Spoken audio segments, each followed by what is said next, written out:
डर लग रहा है ना, कहीं जीतने से पहले हार न जाओ। शुरू तो सफ़र कर दो पर घबरा न जाओ। मेहनत तो खूब कर रहे हो पर उतनी जीत मिली नहीं। कहीं ये तो नहीं सोच रहे ना कि ये सफ़र तुम्हारा नहीं, क्योंकि सफ़र पर चलकर मंजिल भी एक दिन आएगी। रास्ते की हार ही तुझे जीत के पास ले जाएगी। Hello, good morning friends, welcome back my channel Reema aspirant life में।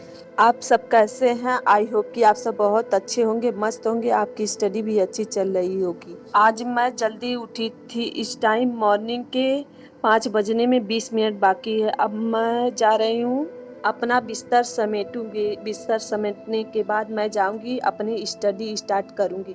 अभी मेरे पास 1.5 घंटे का टाइम है स्टडी के लिए। कल का ब्लॉग मैं नहीं डाल पाई क्योंकि थक जाती हूँ वीडियो बनाने के चक्कर में। इस वजह से सोची कि आज थोड़ा आराम कर लूँ।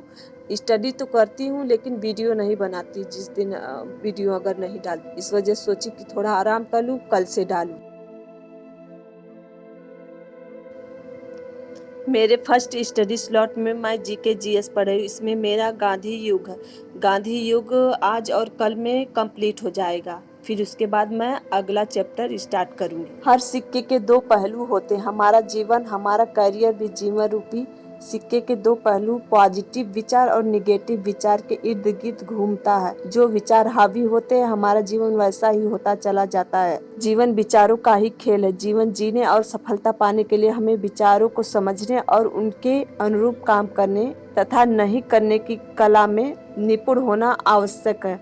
अगर आप ऐसा करने में सफल नहीं हो पाते तो निगेटिव भावनाएं आपके अंदर घर कर लेंगी। कभी कभी हमें ऐसा लगता है कि पढ़ना ही छोड़ दे। अगर कोई कुछ कह देता है कि इतने दिन से पढ़ रहे हो, क्या हो रहा है, क्यों नहीं नौकरी मिल रही, तो ये सुनकर मन में अजीब से ख्याल आने लगते हैं। अगर आपके मन में एक बार निगेटिव थॉट आ गया तो समझ लीजिए आपका पूरा दिन खराब जाएगा। अगर आप ऐसे ही रहेंगे तो स्टडी में अच्छी तरह से ध्यान नहीं दे पाएंगे।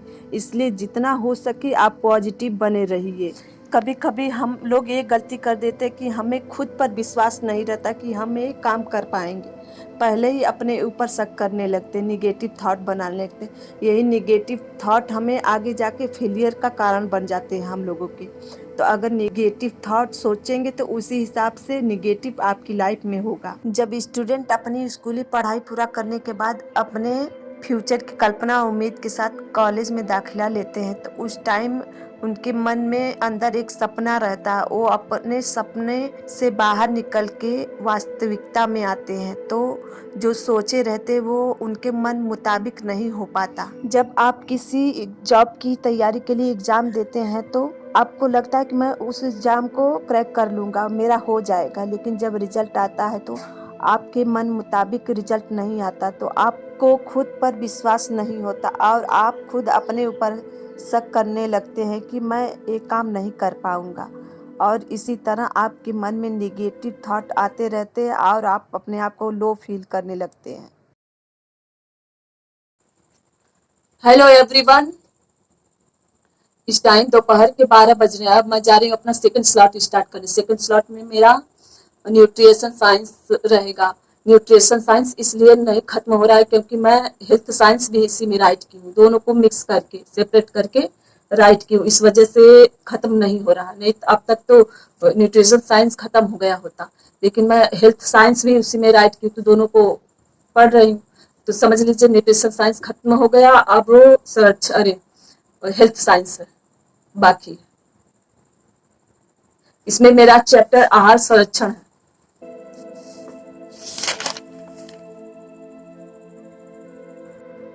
इसमें मैं आहार संरक्षण के बारे में पढ़ रही हूँ कि कैसे खाद्य पदार्थों को संरक्षित रखा जा सकता है। अगर इन्हें सही तरह से संरक्षित न रखा जाए तो ये मनुष्य के लिए बहुत हानिकारक हो जाते हैं। जैसे अंडा और मांस को अच्छी तरह से नहीं संरक्षित करके रखेंगे तो इसमें साल्मोनेला नामक एक जीवाणु उत्पन्न होगा। इससे हमारे शरीर में इसको खाने से आंत संबंधी रोग हो जाते हैं जैसे मियादी बुखार। सुअर का मांस खाने से टिनिया सोलियम नामक जीवाणु उत्पन्न होते हैं जो हमारे मस्तिष्क को नुकसान पहुंचाते हैं। जो मेरा न्यूट्रिशन साइंस में मैं चैप्टर ली थी वो मेरा कंप्लीट हो गया। अब मैं जा रही हूँ सीडी पढ़ने। इसके बाद सीडी में मेरा चैप्टर मनोसामाजिक सिद्धांत है, एरिक्सन का। इस चैप्टर में से क्वेश्चन पूछा गया था, इस वाले में से क्वेश्चन पूछा जाता है, इस वाले में से। तो आप सब लोग भी इस चैप्टर को जरूर से कंप्लीट कर लीजिए। मनोसामाजिक विश्लेषण, इसमें से चैप्टर पूछा जाता है। मनोसामाजिक सिद्धांत के जनक एरिक एरिक्सन हैं। इनके द्वारा चाइल्डहुड एंड सोसाइटी पुस्तक लिखी गई है। मनोसामाजिक सिद्धांत का इन्होंने 8 स्तर बताए। इसमें पहला स्तर विश्वास अविश्वास की अवस्था, यह शैशवावस्था से जन्म से 13 माह तक रहती है। इनका दूसरा सिद्धांत का नाम स्वतंत्रता और लज्जाशीलता है। यह इसको प्रारंभिक बाल्यावस्था कहते हैं। यह 18 माह से 3 वर्ष तक रहती। बालक अपने आप भोजन, कपड़े पहनना इत्यादि पर दूसरों पर निर्भर नहीं रहता। शाम के 6 बज गए हैं, अब मैं जा रही हूँ घूमने, बाहर आ गई हूँ।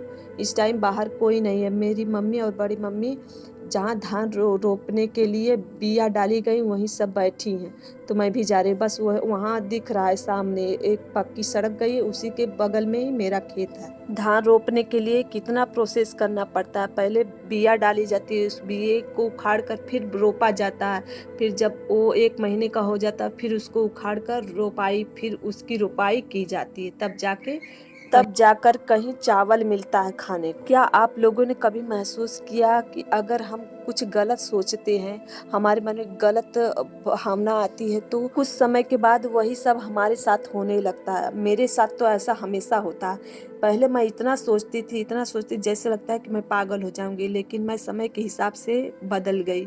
अब मैं पॉजिटिव ही सोचती हूँ, क्योंकि अगर निगेटिव सोच के देख ली कि अगर निगेटिव सोचूंगी तो गलत ही होगा मेरे साथ। इस वजह से मैं अब पॉजिटिव ही सोचती हूँ।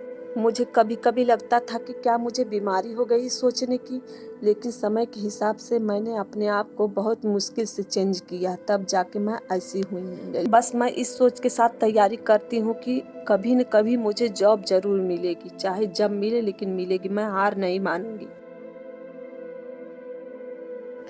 खाना वाना खा के मैं अब आ चुकी हूँ, अपना 4th स्लॉट स्टार्ट कर दी हूँ। इसमें मैं ह्यूमन फिजियोलॉजी पढ़ रही हूँ। अगर आप ये सोचकर नहीं पढ़ेंगे कि भर्तियाँ तो नहीं निकल रही हैं तो क्या पढ़ें। अपनी स्टडी मत छोड़िएगा, चाहे कुछ भी हो जाए। फेल या पास होना एक नतीजा है जो हमारे हाथ में नहीं होता। हमारे हाथ में तो सिर्फ कर्म करना होता है, और वो हमें निस्वार्थ होकर, निश्चिंत होकर, अपनी पूरी ईमानदारी और मेहनत लगन से करना चाहिए। उसके बाद नतीजा तो सिर्फ हमारी करनी का ही मिलेगा।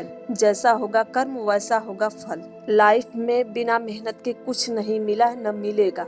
इस वजह से अगर आप मेहनत कर रहे हैं ईमानदारी से, तो आपको उसका फल जरूर मिलेगा। अगर आप लोगों को दिखाने के लिए पढ़ रहे हैं तो उसी हिसाब से आपका रिजल्ट भी आएगा। आपको इतना तो पता होगा कि आपने कितनी मेहनत की है।